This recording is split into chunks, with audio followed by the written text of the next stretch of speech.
buenas tardes con todos. Bienvenidos al webinar del día de hoy, donde trabajaremos acerca de Scikit-Learn y Machine Learning.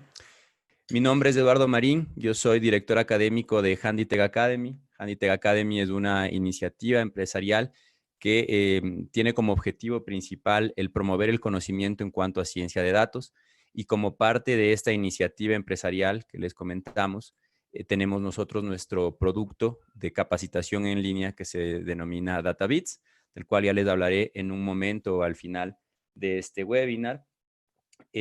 Bueno, y el día de hoy estamos acá reunidos para conocer un poco más acerca de esta API, de esta plataforma que trabajamos en Python denominada Scikit-Learn, de sus algoritmos y algunos métodos adicionales, ¿no es cierto?, que podemos trabajar dentro de este paquete. Entonces, el día de hoy nos está acompañando el Paul Córdoba, quien va a guiar este webinar. Paul es un investigador en ciencia de datos que trabaja en Handitech justamente, y también es consultor en proyectos de analítica acá en el Ecuador. Es un economista con mención en econometría de la Pontificia Universidad Católica del Ecuador, acá en Quito, desde donde les mandamos saludos a todas las personas que se conectan justamente. Y adicionalmente tiene un máster en Ciencia de Datos, en Data Science para Finanzas por el Colegio Universitario de Estudios Financieros, Campus Madrid, en España, justamente. Tiene bastante experiencia en implementación de proyectos de analítica, en la industria financiera sobre todo, y en el desarrollo y formación de personas, ¿no?, para el ámbito de ciencia de datos. Yo estaré recopilando esas preguntas para que al final tengamos un espacio de discusión donde podamos conversar un poco más, de forma más amena, un poco más sueltos, ¿no es cierto? Efectivamente, la sesión se está grabando y ya les daremos a las personas que se han conectado justamente el acceso a este link para que puedan revisarlo cuando ustedes gusten y pues compartir el conocimiento del día de hoy. Con esto nada más le doy paso a mi compañero entonces, Paul Córdoba, quien nos contará acerca de Scikit-Learn y de varias cosas interesantes en este aspecto. Bienvenidos todos y espero que sea de su agrado este webinar. Muchas gracias, Eduardo. Gracias a todos los asistentes. Este es un tema de interés y de coyuntura actual. El aprendizaje automático ha tomado relevancia en este tiempo y vamos a enfocarnos en este caso específicamente en el uso de Scikit-Learn enfocado dentro del Machine Learning a través del lenguaje Python. Para comenzar, quería hacer un pequeño review. Ustedes pueden ver en pantalla, es la página oficial de Scikit-Learn. Dentro, si ustedes ponen en el buscador Google y colocan Scikit-Learn, una de las primeras opciones le sale esta página. ¿Cómo les puedo contextualizar dentro del aprendizaje automático que nosotros vamos a ver? ¿Cuál es la historia detrás de Scikit-Learn? Es que este API comenzó llamándose Scikit-Learn como un proyecto dentro del Google Summer Code a partir del año 2017, es decir, ya lleva algún tiempo con nosotros. Ha tenido su primera versión o tuvo su primera versión, la 0.1, dentro del año del 2010. Esta librería se enfoca principalmente en el aprendizaje automático, que es el tema que vamos a ver a continuación. Se encuentra escrita dentro de Python, este lenguaje open source que ha cobrado relevancia principalmente en las implementaciones que están realizando empresas por sus beneficios en la parte de despliegue o la colocación de producción de estos proyectos enfocados en Machine Learning. Al mismo tiempo, Scikit-Learn se encuentra construida sobre librerías como NumPy y SciPy. NumPy enfocado principalmente en el análisis de arreglos n-dimensionales, y SciPy la parte de herramientas y algoritmos enfocados en la parte de implementación matemática. Además, complementando este proceso con Matplotlib, que es la parte de visualización dentro de Python. ¿Qué les puedo decir de Scikit-Learn de manera rápida? Hace unas semanas, es decir, el anterior mes, acaba de lanzar su versión 0.23, es decir, se encuentra en constante desarrollo. Esta librería continuamente sigue sacando nuevas actualizaciones bajo los requerimientos que van haciendo los usuarios. Es muy importante que se nutre de estas actualizaciones y de las mejoras correspondientes. ¿Qué les puedo comentar dentro del aprendizaje automático? Como ustedes pueden ver, esta es la sección principal o la página de Scikit-Learn. y se estructura por diversas secciones. Cuando nosotros nos enfocamos dentro del aprendizaje automático, esto se engloba como una rama dentro de la inteligencia artificial. ¿Qué es lo que busca estos dos términos? Este término de aprendizaje es que la gente, en este caso, aprenda. ¿Cuál es el agente que estamos empleando en este caso? Nuestro ordenador. ¿Y cómo va a aprender o cómo es ese proceso de aprendizaje? ¿O cuál es esa materia prima que nosotros vamos a emplear? Son nuestros datos, son nuestra información que va a ser consumida por nuestros algoritmos.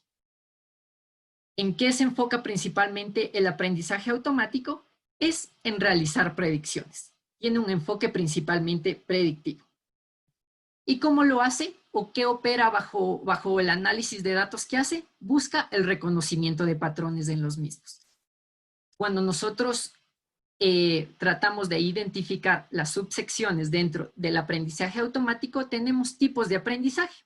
Y aquí podemos ver por qué Scikit-Learn tiene estas subdivisiones. Tenemos como primer punto el aprendizaje supervisado. El aprendizaje supervisado, en este caso, se basa en que nosotros tenemos una variable objetivo o una etiqueta en nuestros datos, comúnmente llamada esta variable de target.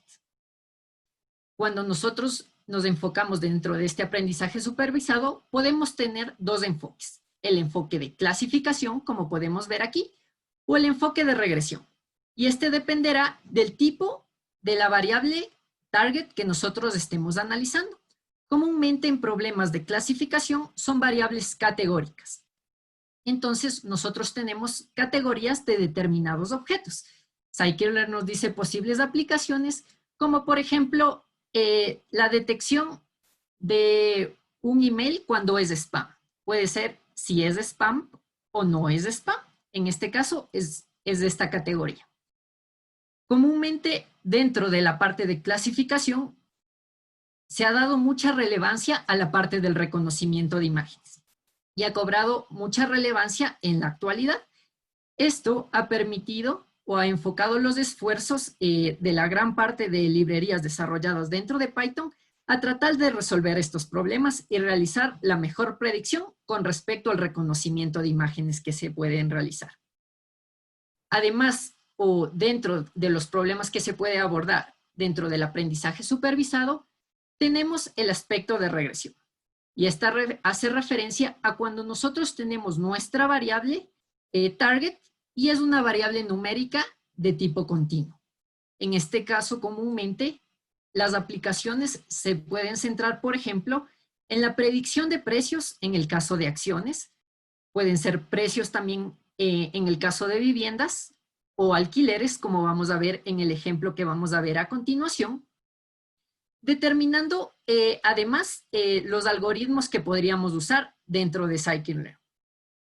Continuando este proceso, tenemos el aprendizaje no supervisado. Y este se divide en dos grandes grupos. La parte de clustering y la parte, como podemos ver aquí, de reducción de dimensiones. La parte de clustering hace referencia al agrupamiento de objetos similares dentro de conjuntos o dentro de clúster, como se puede determinar. Una aplicación muy conocida del Machine Learning dentro del segmento de clustering es la segmentación de clientes que nosotros podemos tener, enfocados en el sector empresarial que nosotros nos encontremos. Puede ser enfocado en finanzas, puede ser para la industria automovilística, en sí para la industria que nosotros deseemos aplicar. Al mismo tiempo, dentro del aprendizaje no supervisado, tenemos la parte de reducción de dimensiones. Esta tiene un objetivo dentro del Machine Learning, que es buscar incrementar esta eficiencia. ¿Esta eficiencia en qué? Eficiencia en la predicción que nosotros podamos realizar, al mismo tiempo que nos ayuda a realizar visualizaciones de las relaciones que imperan dentro de la estructura de nuestros datos, es decir, dentro de nuestros predictores que nosotros podemos tener. Complementando esto, Scikit-Learn tiene dos partes más, que es la parte de preprocesamiento y la parte de selección del modelo. Recordemos que cuando estamos hablando dentro del campo de Machine Learning, estamos hablando que nuestro agente aprende y ya determinamos que aprende a través de los datos. En este caso, el preprocesamiento trata de las transformaciones que nosotros vamos a realizar en nuestros datos para que puedan ser consumidos por los algoritmos que nosotros vamos a aplicar. En este sentido, las aplicaciones principalmente radican en las transformaciones de los datos que ingresan para que puedan ser leídos correctamente por nuestros algoritmos de Machine Learning. Y finalmente tenemos la parte de selección de nuestro modelo. Esta hace referencia a que debemos medir qué tan bien predice nuestro modelo, en este caso, bajo el algoritmo que nosotros estamos empleando. Este proceso de selección lo podemos realizar mediante la comparación o aspectos dentro del flujo del Machine Learning, como se conoce, que es la validación cruzada, y la parte del análisis de las métricas según el enfoque que nosotros estemos teniendo. Si estamos en un problema de clasificación o en un problema de regresión específicamente. Como ustedes pueden ver a continuación, estas son las principales secciones que se traducen dentro del campo o dentro de todo lo que engloba el Machine Learning. Si nosotros damos clic en esta parte, a continuación podemos ver las principales novedades que se han aplicado a partir de la nueva versión 0.23. En este caso, podemos tener los principales detalles de las mejoras que ha tenido este paquete específicamente a partir de esta nueva versión.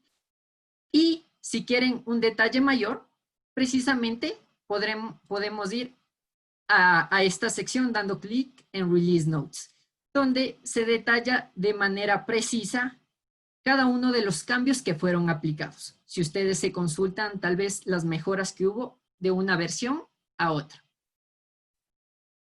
También podemos acceder directamente dentro de la página principal al repositorio de GitHub, donde se encuentra todo el código y la documentación respectiva dentro de Scikit-Learn. En este caso, podemos ver específicamente que la versión que nosotros estamos empleando tiene algunas dependencias y estas hacen referencia al lenguaje de programación que nosotros estamos empleando con la versión respectiva y aquellos paquetes que les comentaba bajo los cuales fue construida, el cual es NumPy, SciPy, entre otros que les comentaba. Eso dentro de lo que nosotros podemos manejar o podemos observar en la página principal dentro de Scikit-Learn. Esto con un uso frecuente que nosotros le vamos a dar dentro de nuestros proyectos que tengamos de Machine Learning. Vamos ahora sí a aspectos específicos. En esta parte tenemos la parte de instalación. En este caso, Scikit-Learn nos da una guía de cómo puede ser instalada a partir del sistema operativo que tengamos, Windows, Mac OS o Linux. Al mismo tiempo, la forma de instalación que tenga, si es a través de vía pip, del Python Index Package o a través de un ambiente Conda en este caso. Vamos a ver que la herramienta que nosotros vamos a emplear en la plataforma es independiente del sistema operativo que nosotros vamos a trabajar porque estaremos operando directamente en la nube. Si damos clic en la parte de User Guide, específicamente la división que nosotros teníamos al inicio, vamos a verla de manera desglosada. ¿Se acuerdan que habíamos hablado específicamente del aprendizaje supervisado? Tenemos una sección específica donde se detalla cada uno de los algoritmos concernientes a esta sección. Podemos también específicamente caer dentro del aprendizaje no supervisado. En este caso se detalla cada una de las secciones correspondientes a esta parte. Lo que comentábamos de la selección dentro del modelo, es decir, establecer aquel modelo óptimo y realizar su respectiva evaluación. Esto se hace mediante la división de nuestros datos que se conlleva en la división de dos partes. Una división o parte de entrenamiento, bajo la cual nosotros vamos a entrenar o ajustar nuestro algoritmo, y una parte de test, que va a asemejar a esos datos que no conocemos y que van a llegar a nuestro modelo. Con lo cual, nosotros podemos analizar qué tan efectivos estamos siendo al aplicar este modelo en este caso o este algoritmo específicamente. La parte de inspección que hace referencia a la influencia que tienen nuestros predictores dentro de nuestra variable objetivo. Después de todo, esto se resume en que nosotros tengamos una variable objetivo, podría ser de tipo categórico o de tipo numérico, y nosotros vamos a tratar de que nuestro modelo aprenda mediante predictores que nos permitan estimar esta variable target o esta variable objetivo según el problema que nosotros nos estemos enfocando. Al mismo tiempo tenemos una parte de visualizaciones dentro de Scikit-Learn exclusivamente para el análisis que nosotros podemos analizar en la comparativa de nuestros algoritmos en la parte de métricas y una parte muy importante que es la parte de la transformación de datos. En esta sección nosotros tenemos o podemos trabajar con pipelines. Estos nos permiten determinar el flujo de las transformaciones que nosotros estamos realizando en nuestros datos para que puedan ser consumidos por nuestros algoritmos dentro del proceso que nosotros estamos aplicando. Además, Scikit-Learn, esta es una parte muy útil que tiene datasets, unos los ha llamado como datasets de juguete y otros datasets del mundo real. Esto para los ejemplos que se encuentran dentro de la documentación de esta página y la aplicación de los algoritmos y todo el proceso del flujo del machine learning que uno puede tener al implementar este tipo de proyectos. Finalmente, también tiene una sección correspondiente a buenas prácticas cuando nosotros trabajamos con datos masivos, en ese caso. Hemos pasado por la sección de Install User Guide, ahora podemos ir a la parte del uso de la API. ¿Qué nos sirve esta sección? Conocer específicamente al módulo que nosotros vamos a llamar cuando operamos dentro de nuestro lenguaje Python. En ese caso, voy a poner un ejemplo en específico, que es el algoritmo que vamos a analizar a continuación. En este caso, dentro de scikit-learn.assemble, vamos a encontrar el algoritmo de Random Forest Regression. Como podemos ver, a continuación se encuentra el detalle específicamente de este módulo o de esta clase dentro de Python, donde se encuentra en primera instancia los parámetros por defecto. Si nosotros damos clic en Source, a continuación, podemos ver la documentación específicamente de este algoritmo dentro del repositorio de GitHub que les comentaba. Si queremos entrar en detalle dentro de los métodos o funciones que se están empleando a partir de la aplicación de este algoritmo. Además, dentro de los algoritmos podemos tener los parámetros, es decir, esta configuración inicial que tiene por defecto o la que nosotros podemos predeterminar al proceso de nosotros realizar validación cruzada para buscar optimizar y tener el mejor algoritmo que realice la mejor predicción posible. Al mismo tiempo, vemos este algoritmo tiene algunos parámetros dada su complejidad y también tenemos la sección de los atributos que surgen a partir del entrenamiento que tiene este algoritmo de la ingesta de nuestros datos. Finalmente tiene la parte de notas, la parte de referencias y ejemplos de cómo venirlo implementando. Además, la sección de los métodos correspondientes que se ejecutan dentro de dicha clase en lenguaje Python. Finalmente, tenemos ejemplos. Esto es lo que les comentaba, que Scikit-Learn por eso tiene sus propios datasets incorporados, lo cual le permite, en este caso, realizar ejemplos bajo la implementación de código, lo que dinamiza o permite una mejor dinámica para entender el funcionamiento y la estructura que uno realiza al momento de ejecutar sus proyectos de Machine Learning.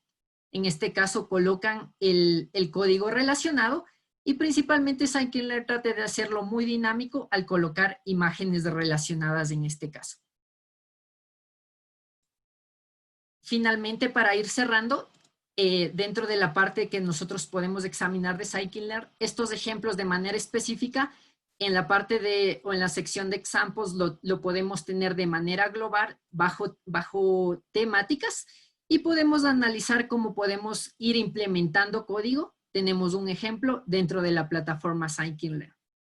Finalmente, para ir cerrando esta sección y las ventajas que tiene el saber manipular de una manera adecuada esta página oficial de Scikit-Learn, nosotros tenemos recomendaciones o una hoja de ruta que nos da Scikit-Learn para la aplicación de nuestros algoritmos. Esto condicional al número de muestras que nos manejemos, a qué tipo de predicción estamos haciendo en base a nuestra variable, si es categórico o cuantitativa, si tenemos nuestros datos etiquetados o no, lo que nos redirige bajo una secuencia de pasos a la aplicación de los algoritmos en base a aspectos globales que nosotros analizamos en nuestra página de Home, como pudimos ver dentro de Scikit-Learn. Eso como un breve review de manera global de lo que nosotros podemos encontrar a partir de la documentación oficial dentro de Scikit-Learn. Vamos ahora sí a la parte del ejemplo, que creo que es la sección o la parte más importante. Estamos trabajando, lo que ustedes están viendo a continuación, es la plataforma Databricks. Esta plataforma unifica el trabajo de científicos de datos, arquitectos de datos, ingenieros de datos y analistas de negocio para permitir este análisis o todo este proceso que conlleva la ciencia de datos en este caso. ¿Cuáles son las ventajas? Estamos trabajando directamente en la nube, lo realizamos mediante notebooks. Lo que ustedes están viendo es un notebook de trabajo, el cual permite la incrustación de imágenes, incrustación de texto a través de código Markdown y principalmente sus ventajas, la inclusión de código. Uno de los beneficios de Databricks dentro del entorno que nosotros nos estamos manejando es que nosotros podemos trabajar con distintos tipos de lenguaje. En este caso, estamos enfocando nuestros esfuerzos en Python, pero también podríamos realizarlo en lenguajes como Scala, SQL o R, dependiendo de nuestro conocimiento en los mismos. ¿Qué es lo que busco darles de manera de ejemplo en este caso práctico? ¿O cuál es el objetivo? Vamos a realizar una predicción del precio de arrendamiento en la ciudad de Madrid. Esto porque encontré que Airbnb disponibiliza sus datos abiertos en su página oficial que se llama Inside Airbnb. ¿Y cuál va a ser nuestro objetivo de este? Vamos a buscar determinar este precio que se cobra por noche, es decir, de un día, de una habitación privada en un apartamento en el Distrito de Madrid. Imaginemos que nosotros estamos trabajando para una empresa que se dedica a arrendar precisamente estas habitaciones dentro de apartamentos y queremos realizarlo de una manera automática. Después de todo, este término de Machine Learning promueve que se realice de una manera automática y el aprendizaje que surge del mismo es a partir de los datos en este caso. Antes de comenzar, dentro de la plataforma Databricks, dado que trabaja bajo Spark por defecto, nosotros debemos configurar nuestro clúster y atarlo con respecto al notebook correspondiente, como lo pueden ver aquí. Vamos un poco, recuerden que estamos hablando tanto de Scikit-Learn como su lenguaje bajo el cual fue escrita, que es principalmente Python. En este caso vamos a analizar aquellas librerías que nos sirven para el análisis de la ciencia de datos en este caso. ¿Cómo procedemos? O dentro de nuestro clúster previamente creado, ya vienen instaladas dichas librerías. Lo que estamos procediendo a continuación es a importarlas. En este caso, NumPy, para lo que les comentaba de este análisis de los arreglos n-dimensionales, SciPy, que es la librería por defecto que trabaja Scikit-Learn para la aplicación de los algoritmos, Pandas para el uso o manipulación de data frames, Seaborns y Matplotlib para la parte visual o gráfica que nosotros podemos realizar. En este caso, yo ya he ejecutado este notebook. Lo que les voy a presentar a continuación es el flujo que uno comúnmente realiza cuando aplica un problema o se enfoca en un problema de Machine Learning. En este caso, es el aprendizaje supervisado. Acuérdense que nosotros queremos o tenemos una variable objetivo que en este caso es el precio.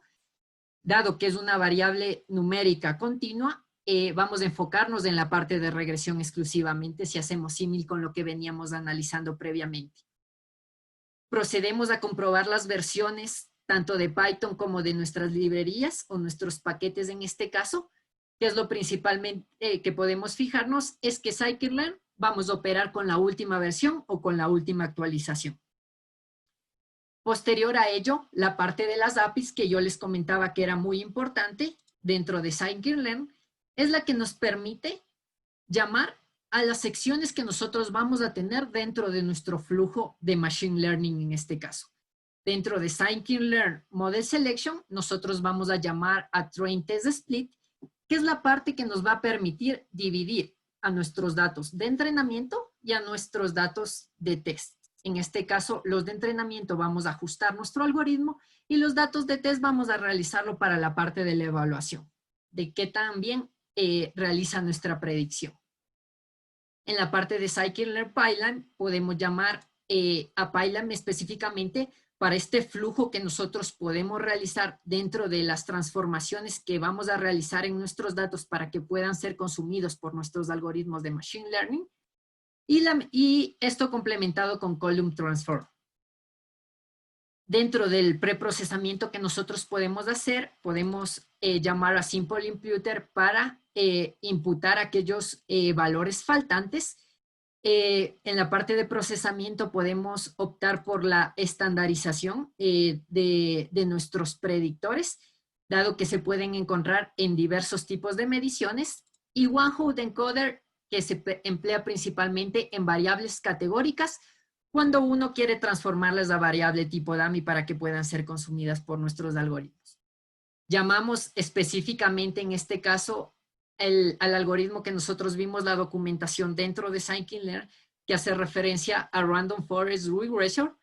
Y finalmente tenemos la sección de la parte de la selección del modelo mediante definir validación cruzada. Esto para analizar la estabilidad de nuestros algoritmos y obtener los mejores hiperparámetros para realizar nuestra predicción. Finalmente, podemos llamar a metrics para la parte que les comentaba de evaluación con respecto a los datos que nosotros separamos en primera instancia con respecto a test. Vamos a cargar nuestro dataset correspondiente. Les voy a dar un vistazo previamente. Si alguno no está familiarizado, Airbnb es esta página online que permite a hosts o anfitriones de colocar su habitación, en este caso bajo el problema que nosotros nos estamos enfocando, de una habitación privada en la sección de apartamentos específicamente. Esto para el caso específicamente de Madrid, que encontré los datos y que conozco un poco del tema dado que residía algún tiempo en dicha ciudad. En este caso, Airbnb dispone de toda esta información dentro de la página que yo les comentaba, Inside Airbnb. A partir de este archivo es el cual nosotros vamos a leer a continuación. Esto empleando el uso de pandas, llamamos a nuestro archivo y cargamos nuestro dataset correspondiente. ¿Qué es lo que nos interesa analizar dentro de ello? Es el número de filas que nosotros tenemos, es decir, el número de registros, que son 21.739, y el número de columnas en este caso que tenemos, o el número de campos, que son 106 en este caso. Esto para cada uno de los hosts. Tenemos diversos predictores que nosotros podemos tener, enfocándonos como variable target el precio que se cobra por noche en este caso. Podemos realizar una selección de aquellas variables que son de interés. En este caso específicamente, para que sea muy visual, no he optado por la 106, he optado por seleccionar algunas principalmente. Como ustedes pueden ver, el precio. A continuación he realizado la impresión de mi data frame, de cómo se ve. Tenemos la variable de precio, que podemos distinguir que en este caso tiene un signo o un carácter especial. La parte de neighborhood, que hace referencia a los distritos dentro de la ciudad de Madrid. En este caso son 21 distritos. Property type, que hace referencia al tipo de propiedad, que puede ser apartamento, casa, loft, chalet, entre otros. Tenemos la parte específicamente de room type, que podemos tener private room de habitación privada, que sea toda la casa o todo el departamento, entre otras opciones. También tenemos información sobre el número de baños, el número de huéspedes, el número de cuartos, camas, el número de reviews que nosotros podemos dar dentro de Airbnb y el score respectivo que va hasta 100. En este caso, a partir de esta aproximación inicial que nos permite este notebook de trabajo, podemos denotar que debemos realizar algunas operaciones dentro de nuestros datos antes de proceder a nuestro análisis.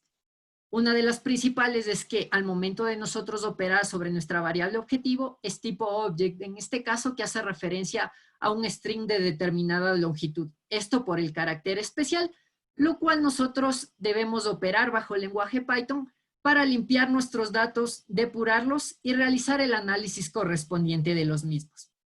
En este caso, específicamente, vamos también a analizar el número de valores perdidos por parte de columnas. Vemos que algunas de nuestras columnas, en este caso como bathrooms, beds, el número de reviews beds o el score rating asociado a cada review, existen valores faltantes o vacíos que son catalogados, como ustedes pueden ver aquí, por valores NaN dentro de Pandas cuando acabamos de leer nuestra fuente de datos. ¿Qué hemos creado a continuación? Hemos creado una función para limpiar nuestra variable objetivo y esto lo hemos aplicado para dicha columna, mapeando esta función que remueve el símbolo de carácter especial y la separación por comas que hace referencia a los miles, transformándolos a tipo float, es decir, a punto flotante o decimal en este caso. Como podemos ver, hemos cambiado correctamente el tipo de datos que se mantenía en nuestra variable objetivo. Si recuerdan, el objetivo dentro de nuestro análisis era realizar esta predicción por noche exclusivamente en la sección de apartamentos que posean una habitación privada, por lo cual nosotros debemos realizar este filtro dentro de nuestros datos. Eso a partir de las columnas room type, estableciendo que vamos a mantenernos exclusivamente con aquellas filas que tengan una habitación privada y que en property type sean de tipo apartamento en este caso, lo cual restringe nuestro número de observaciones, en este caso aproximadamente casi a 6,000 número de registros en este caso. Procedemos a eliminar estas columnas ya que ya no nos son de interés para la predicción y vamos a la parte del análisis exploratorio de nuestros datos. En este caso, podemos tener mediante el análisis de Pandas, tiene métodos específicos como describe, que te permite tener un resumen de las estadísticas descriptivas principales cuando incluimos include all, tanto de variables tipo numérico, categórico, como de fechas en estos casos. ¿Qué nos llama la atención o que es evidente dentro de price, que es nuestra variable objetivo? Es que estamos teniendo un precio máximo por noche de 5,000. Entonces, esto a manera de análisis rápido nos extraña, es decir, pagar $5,000 en este caso, como veíamos el carácter especial, por una habitación exclusivamente de un apartamento, una habitación privada. Bajo el conocimiento que uno puede tener de este aspecto, se da por una característica que se cumplió el año anterior. Y eso les comento aquí en la siguiente sección. Y esa fue la final de la Champions League en el año 2019. Existen registros dentro de los datos que nosotros estamos analizando de host que exclusivamente arrendaron bajo el concepto de la Champions League. Esto hizo que el precio que se tenía del arrendamiento se dispare ampliamente. En el tiempo que yo pude estar en ese caso, existía personas que decidían dejar el lugar de donde vivían, mudarse con un amigo y colocarlo en Airbnb, porque era tan rentable en verdad, dado este evento y dado que la oferta que se tenía de bienes inmuebles para el arrendamiento no suplía toda la demanda que existía en ese caso, la gente vio una oportunidad de negocio. Entonces, esos precios que nosotros podríamos encontrar dentro de nuestros datos pueden ser exorbitantes precisamente por este aspecto en específico. Esta característica que hizo que el mercado, el precio en los arrendamientos se disparara grandemente. En este caso podemos tener un análisis rápido mediante el uso de Seaborns a través de su método PairProt. En este caso te da un resumen rápido de la relación entre las variables mediante scatterplots y en la diagonal principal el histograma de dicha variable. Como podíamos analizar esta condición especial dentro de nuestra variable objetivo, debemos proceder a limpiar esos datos atípicos que nos están ocasionando ruido para nuestra estimación. En este caso, optado por filtrar determinadas condiciones al lado izquierdo porque también existía precios de $1 en este caso, que no tenían sentido, no tenían coherencia, y precios como de 5,000. En este caso he filtrado en base a los percentiles correspondientes y he graficado dentro de la parte que nosotros tenemos visual a partir de Databricks nuestra variable objetivo, que es el precio. Y ahora vamos a la parte, todo este flujo, todo este proceso, que es un proceso que tarda mucho, es un proceso común que se realiza, que más o menos estiman que un 80% del tiempo nos dedicamos a limpiar estos datos, a dejarlos listos para nuestro análisis, para ya proceder con este flujo dentro del Machine Learning que les venía comentando, que lo estructura Scikit-Learn. Dentro de este caso, nosotros estamos estableciendo o determinando nuestra variable objetivo, en este caso era el precio, y los predictores correspondientes que les comentaba, como eran los baños, el sector donde se va o donde se encuentra dicha habitación, el número de habitaciones, el número de camas y los ratings correspondientes. Eso es lo que estoy realizando en esta primera sección. Como les comenté, el aprendizaje supervisado en este sentido busca aprender a través de los datos. Para su posterior evaluación, debemos dividirlo en esta parte de entrenamiento y validación de manera correspondiente.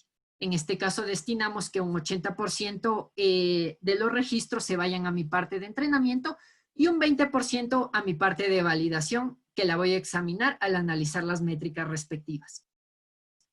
Finalmente, según el tipo de datos de mis predictores, los voy a catalogar y voy a realizar esa transformación o ese procesamiento de datos a partir del uso de pipelines y Column Transforming dentro de Scikit-Learn, imputando aquellos valores faltantes con el valor de 0 y aquellos, en la caso de categorías, con el nombre de perdido, en este caso.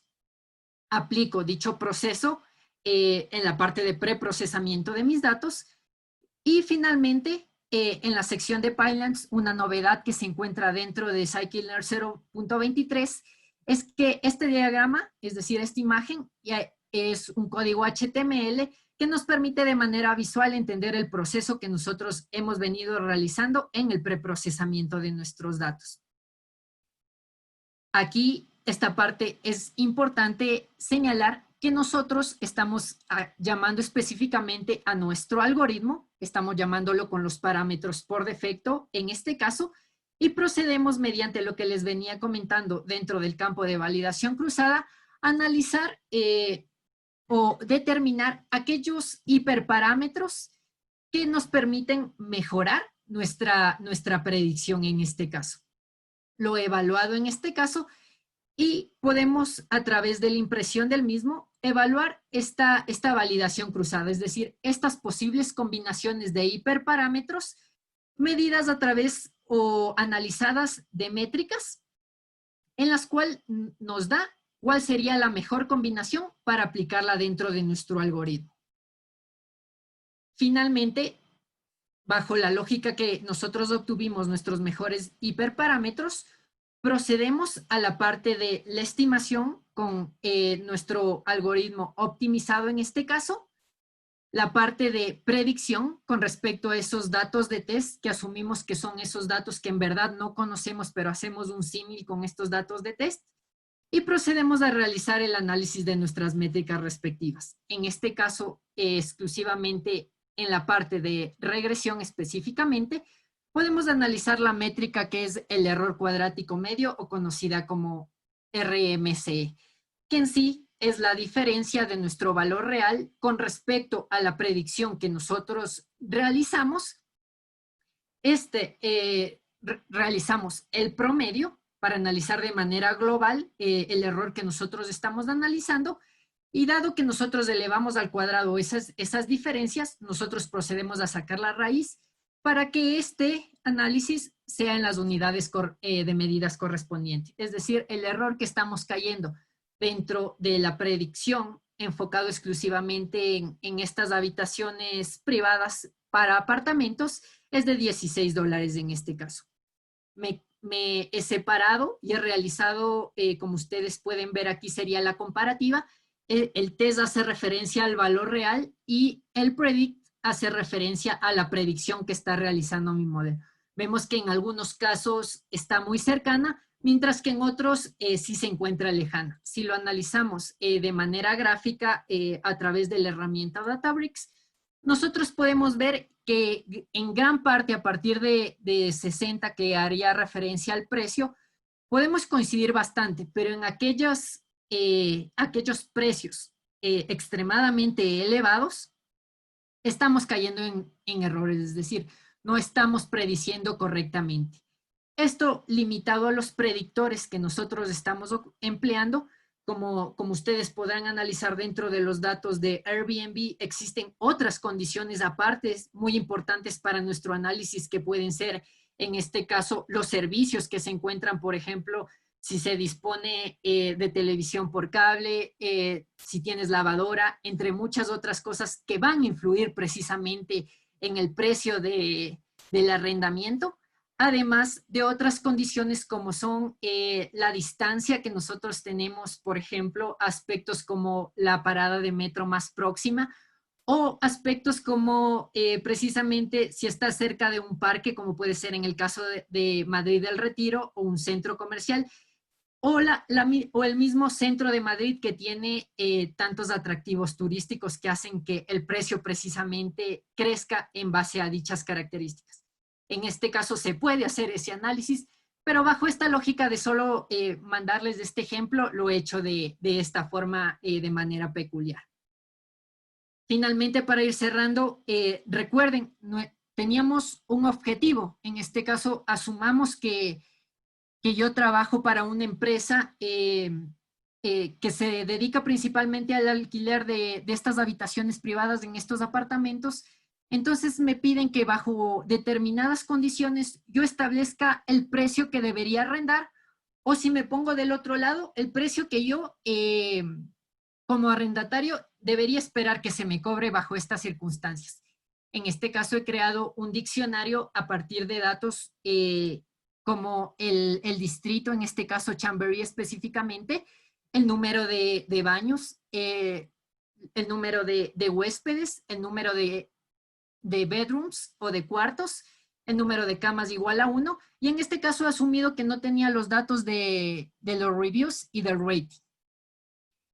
He realizado la predicción específicamente bajo esas condiciones y se me determinó específicamente en este caso, o mi modelo, mi algoritmo, a través de este proceso de aprendizaje automático, determinó que un precio, el precio bajo estos predictores o estas características en mis datos que debería cobrar, este precio estimado en dólares sería de $36.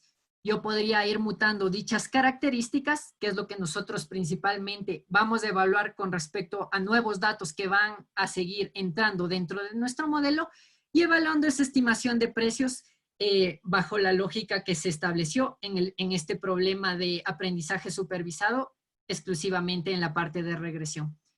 Eso de manera que he querido hacerla muy práctica para que ustedes puedan ver una de las aplicaciones que se puede tener dentro del Machine Learning, dentro del aprendizaje supervisado, y con eso ya le daría paso a Eduardo que nos quiere comentar a continuación. Les agradezco mucho su atención y espero que este ejercicio haya sido de mucho interés para ustedes. Muchísimas gracias, Paul. Y también muchas gracias a nuestro público, a este foro que se está haciendo justamente en este momento en la sección de chat.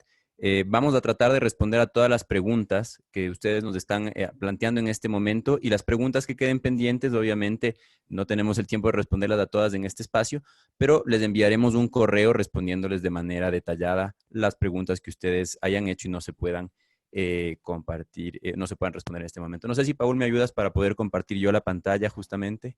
Listo. Entonces, bueno, nosotros, como les comentaba, somos parte de DataBits, esta iniciativa de educación en ciencia de datos, y justamente el motivo de este webinar, o uno de los motivos de este webinar, es compartirles justamente el conocimiento, pero también darles a conocer que nosotros estamos proponiendo una formación en ciencia de datos, es decir, una introducción para personas que no conocen absolutamente nada del mundo de Machine Learning, incluso si no conocen desde el mundo Python.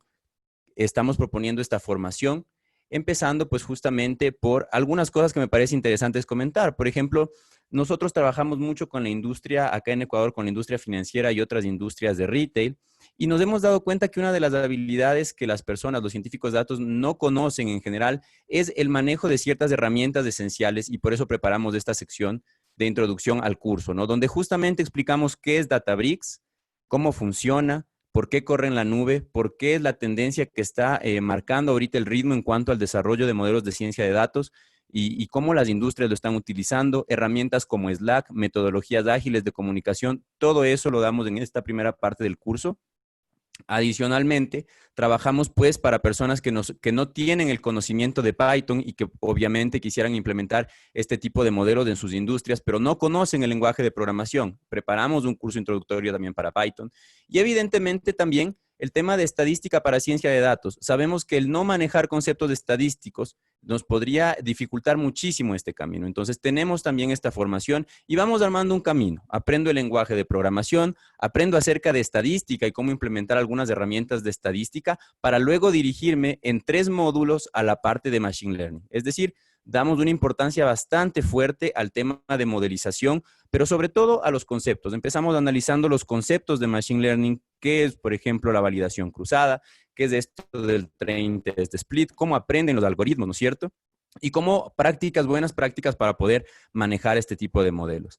Adicionalmente, cerramos, o bueno, ya en esta parte de este módulo, cerramos con una introducción al Deep Learning, que ya es del aprendizaje profundo o el manejo de metodologías un poco más complejas para realizar Machine Learning. De hecho, nos preguntaban algunas preguntas, se dirigían justamente a esto. ¿Dónde puedo encontrar un software para reconocimiento de imágenes? ¿Cómo puedo procesar audios? ¿Cómo puedo hacer este reconocimiento en tiempo real que ahora de moda, ¿no? En las industrias se están poniendo, por ejemplo, acá en el Ecuador, implementar un algoritmo que pueda reconocer a partir de un video si una persona está usando o no correctamente su mascarilla, su tapabocas, como lo queramos denominar.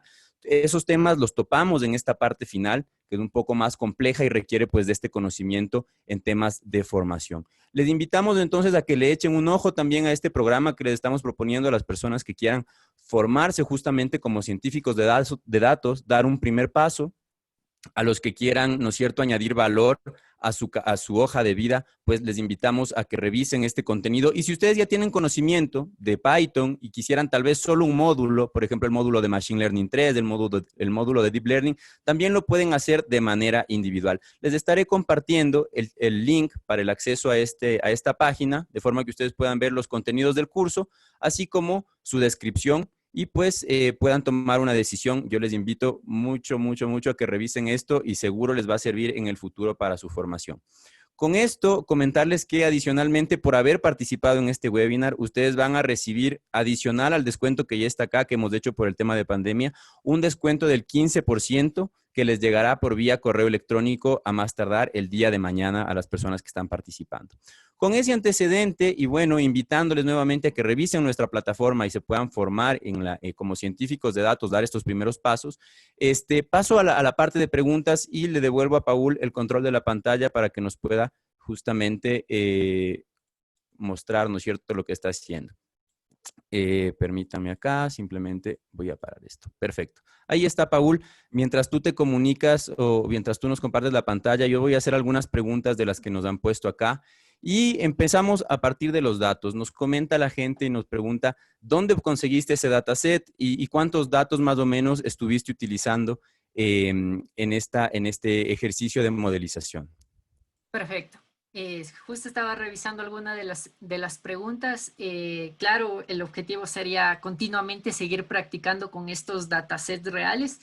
Vi que lo colocaron en el chat. Una de las plataformas es Kaggle, que te permite acceder a algunos de los datasets. Esto condicional a que sean datasets públicos. Es importante leer esa parte en la parte del acceso. Este dataset específicamente se encuentra dentro de esta página, Inside Airbnb. Exclusivamente ustedes pueden tener distinto tipo de información a partir de la región que ustedes estén analizando específicamente. En nuestro ejemplo fue el caso de Madrid. Hubiera querido hacerlo para el caso de Ecuador específicamente, pero no se encontraba información disponible en este caso. Eso dentro de la información que ustedes pueden ver. Y aquí está el detalle. Yo he empleado esta primera parte que es la lista detallada dentro de los hosts para el caso de Madrid, pero también tienen otros datasets con otro tipo de información. Muchísimas gracias, Paul. Te hago otra pregunta también. Nos dicen aquí, de acuerdo a tu experiencia, si nos puedes contar, ¿qué ventajas encuentras tú en Scikit-Learn frente a otros frameworks de Machine Learning, como por ejemplo puede ser tal vez H2O, el mismo TensorFlow? ¿Qué ventajas encontrarías tú en la utilización de este framework, Paul? Nos preguntan acá nuestros amigos. Scikit-Learn para mí es muy intuitivo en ese sentido. Te guía muy rápido de la dinámica o del flujo que tú debes seguir dentro de tu proyecto de Machine Learning. Es decir, a partir del entendimiento del flujo, tú ya puedes comenzar a implementar el algoritmo que tú consideres pertinente y el preprocesamiento que tú consideres en tus datos. Es decir, a partir del entendimiento de esta estructura o de este flujo dentro de Scikit-Learn, esto se va a repetir continuamente y eso hace que sea muy intuitivo para que tú repliques con otro tipo de análisis o con otro tipo de algoritmos o precisamente con otro tipo de preprocesamiento a los datos que tú quieras realizar. Perfecto. Y bueno, creo que también es importante mencionar que Scikit-Learn resume, ¿no es cierto? Tiene toda una batería de algoritmos que puedes utilizar y reutilizar, como dice Paul. Entonces, muy importante saber utilizar esta librería. Y además que otros frameworks que se van creando y que van creando nuevos algoritmos y que no están en Scikit-Learn, se basan en Scikit-Learn, ¿no es cierto?, para crear su flujo de cómo debemos entrenar a un modelo. Entonces, saber Scikit-Learn, podríamos decirlo de alguna manera, es de lo más importante, no es una habilidad importantísima si queremos entrar en el mundo de la ciencia de datos a través de esto. Nos preguntan también, ¿cómo haces ese tipo de gráficas dinámicas? Creo que se refiere a las gráficas que te salían a partir de Databricks. No sé si nos puedes comentar ahí tal vez un poquito. Perfecto.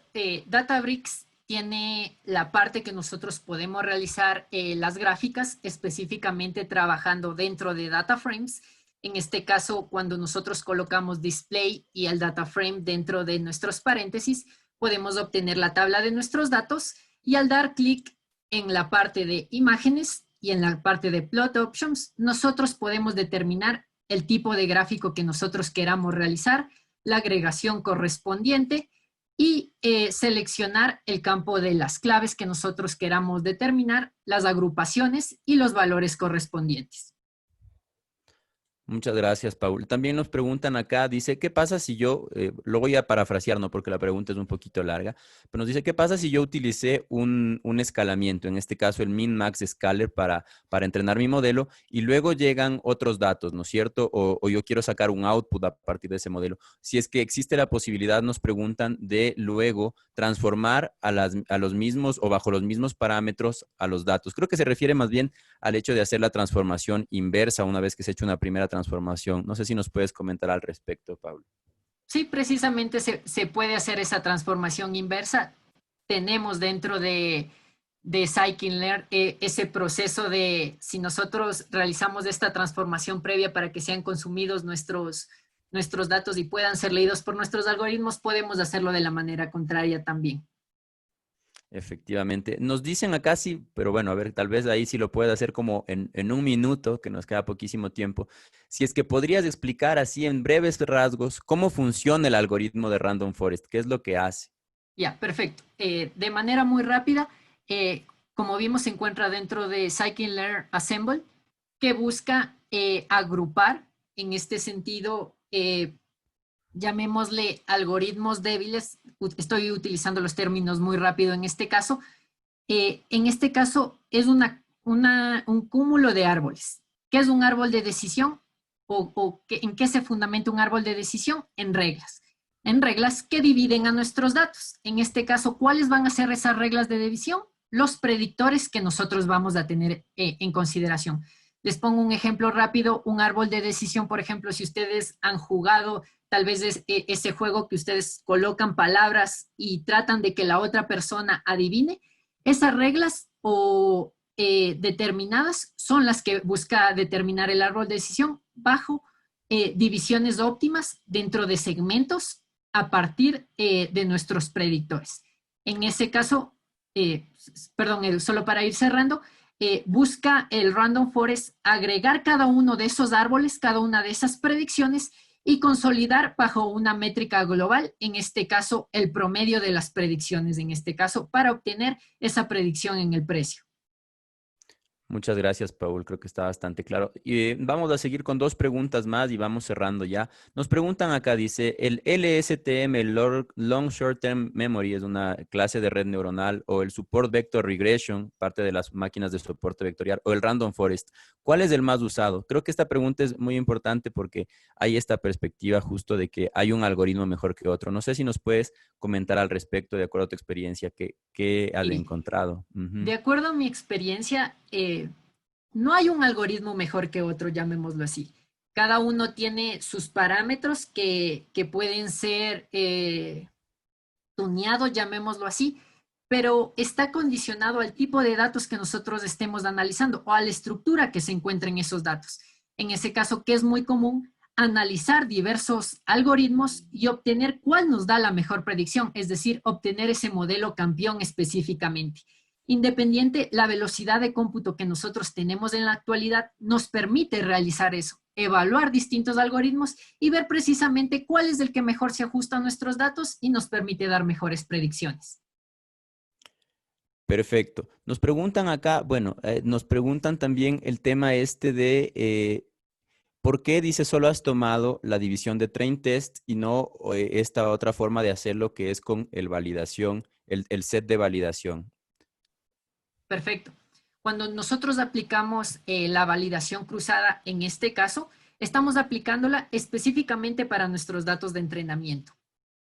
Esta, por defecto, crea subdivisiones de nuestros datos en trained y en test específicamente, lo que nos permite obviarnos esa parte de validación o de configuración de nuestros hiperparámetros que se asocia a esa parte de validation que se llama dentro del machine learning.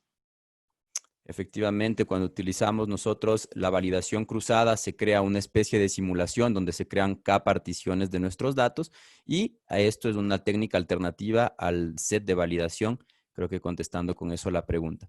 Yo les quería comentar algo más acerca nos habían preguntado, dice, RStudio es mejor, nos hablan de R, ¿no? En este caso, pero creo que vale la pregunta, nos dicen que corre mejor en Linux o en Windows. Simplemente mencionarles que Databricks, la plataforma que está usando Paul y donde ha corrido todo esto, es una plataforma en la nube, y es como que estuviéramos usando un computador que está en alguna parte del mundo, y ese computador corre sobre Linux. Entonces, básicamente los recursos de ese computador, de ese servidor que está por ahí, ¿no es cierto?, proporcionándonos el acceso a manipulación de datos y entrenar estos modelos, corre sobre Linux y está completamente dedicado a la parte de ciencia de datos. Son temas ya de la plataforma Databricks, bueno, un poquito ahí, no podemos profundizar por temas de tiempo, pero simplemente mencionarles eso, ¿no? Que tenemos una plataforma dedicada exclusivamente a este tema de ciencia de datos, que la podemos ajustar como nosotros queramos, con las versiones de la librería que nosotros queramos y demás. Creo que con eso hemos respondido a la gran mayoría de preguntas, en realidad creo que casi todas las preguntas, y nada, nos toca cerrar pues ya el día de hoy con este webinar. Invitarles nada más, todos los días martes del mes de junio estaremos con webinars distintos. Estaremos la próxima semana, me parece, trabajando con el tema de R y cómo esto que hemos manejado el día de hoy con Python, cómo lo podríamos trabajar con R.